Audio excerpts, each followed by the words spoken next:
Fani, selamat datang di podcast kita hari ini.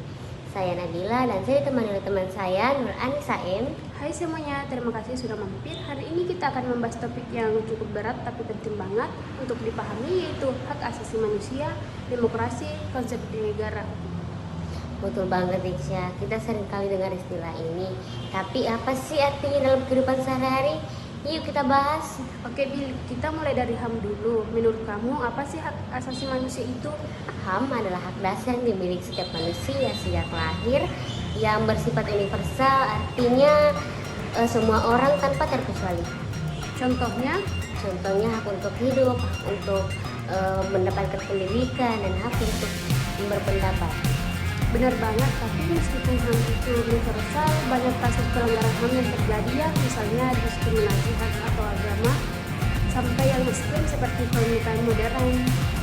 Iya, unik banget. Padahal ada deklarasi HAM loh dari PBB yang tujuannya memastikan semua negara menghormati HAM warganya.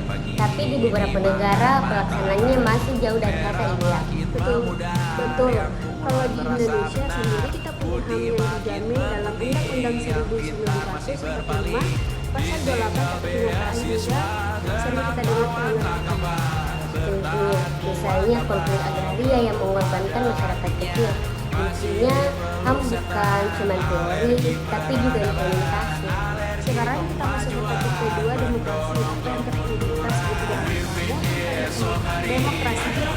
Demokrasi itu pemerintahan dari rakyat, oleh rakyat, dan untuk rakyat. Intinya rakyat punya kekuasaan untuk menentukan pemimpin dan kebijakan yang diambil negara.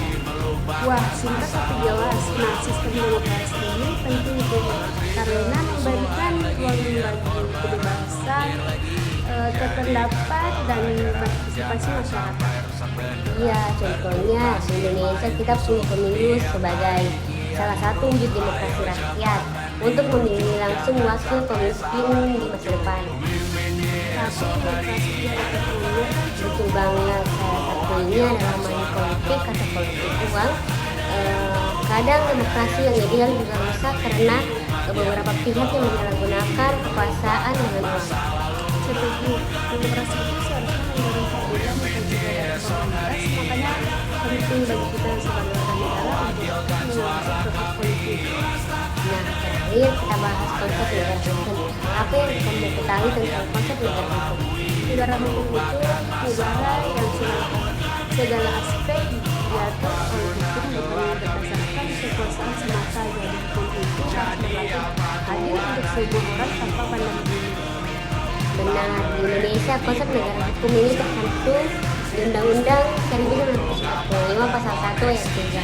Salah satu cirinya adalah adanya supremasi hukum, artinya hukum berada di atas segala termasuk penguasa. Tapi ada nggak contohnya kasus di mana konsep negara hukum itu?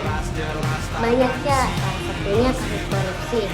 Kadang para korupsi yang punya jabatan tinggi malah mendapatkan hukuman yang lebih ringan dibandingkan rakyat kecil yang melakukan pelanggaran kecil. Nah, itu jadi PR besar kita ya. Negara hukum itu nggak cukup hanya ada aturan tertulis, tapi penerapannya juga harus benar-benar adil. Betul, makanya penting banget nih buat kita untuk mendorong transparansi dan penegakan hukum yang tegas. Wah, nggak kerasa ya Bil, udah 15 menit kita ngobrol. Banyak banget penting yang kita bahas hari ini. Ia mulai dari HAM, demokrasi, sampai konsep negara hukum. Semoga obrolan kita bermanfaat buat teman-teman yang dengar ya. Betul, terima kasih buat yang sudah mendengarkan. Jangan lupa follow podcast kita dan sampai jumpa di episode berikutnya. Bye semuanya.